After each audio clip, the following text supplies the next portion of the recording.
The jungle is a green hell. It hides snakes, it hides jaguars, it hides disease, and sometimes it hides cities. Colonel Percy Fawcett was the last of the great Victorian explorers. He mapped the blank spaces on the map.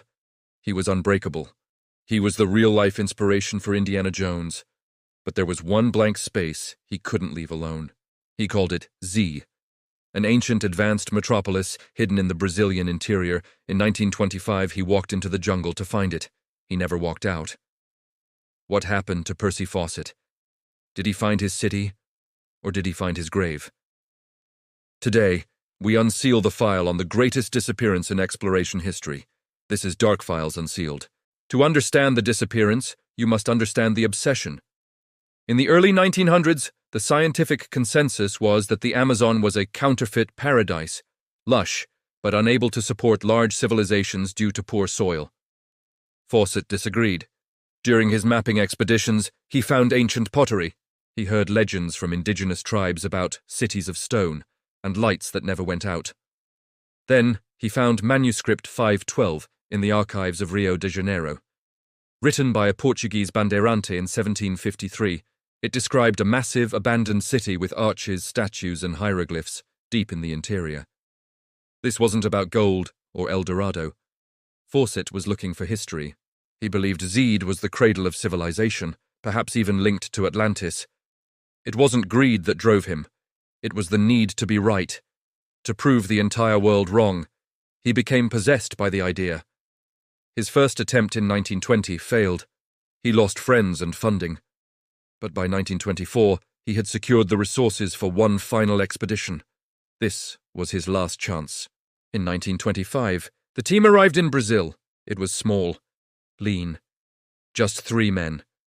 Fawcett believed large expeditions were slow and easy targets for hostile tribes. He took only his son, Jack, who was 21, and Jack's best friend, Raleigh Rimmel. Jack was strong, loyal, and idolized his father. Raleigh, however, was not ready for the brutal reality of the jungle. As they marched deeper into the unknown, Raleigh's foot became badly infected. He was limping, slowing them down. But Fawcett, a man of iron discipline, refused to stop. He was too close to his goal. On May 29, 1925, they reached a spot Fawcett ominously named Dead Horse Camp. It was the edge of the known world, the last point of contact. From here, there was no turning back. Fawcett sent his native guides away with a final letter to his wife, Nina. In it, he wrote, "You need have no fear of any failure." They watched the guides leave. Then, the 3 men, Fawcett, Jack, and the injured Raleigh, turned their backs on civilization and walked into the high grass of the Mato Grosso. That was the last time anyone saw them alive. Years passed.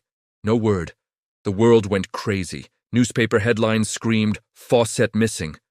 Rescue parties were launched, one after another. Over the next decades, more than 100 rescuers would die trying to find Fawcett. They died of starvation, disease, and attacks from isolated tribes.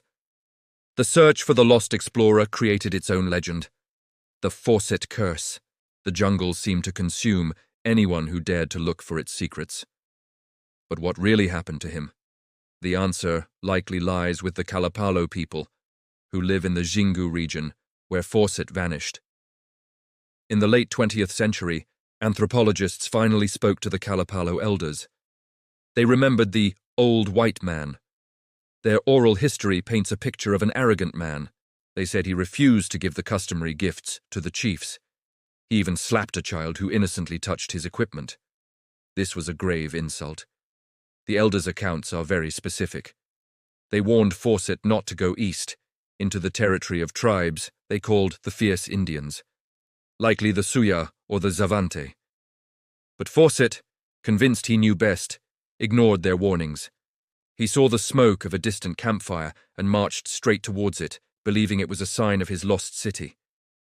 The Kalapalo say they watched the smoke from Fawcett's own campfire for 5 days as it moved eastward. On the 6th day, the smoke stopped. It simply vanished from the horizon. The most likely theory is simple and brutal. They were killed, either by the Kalapalo themselves, fed up with his disrespect, or by the hostile tribes he walked straight into. Fawcett died for a myth. Or did he? For decades, scientists mocked his idea of a jungle civilization. The Amazon, they said, couldn't support it. But in the early 2000s, archaeologist Michael Heckenberger made a stunning discovery in the Xingu region, exactly where Fawcett was looking. Using satellite imagery and ground surveys, he found the remains of a massive urban complex. Not the stone pyramids Fawcett dreamed of, but something just as sophisticated. A vast network of settlements connected by wide roads, surrounded by moats and defensive earthworks. These garden cities, now known as Kuhikugu, could have supported a population of up to 50,000 people. Fawcett was right.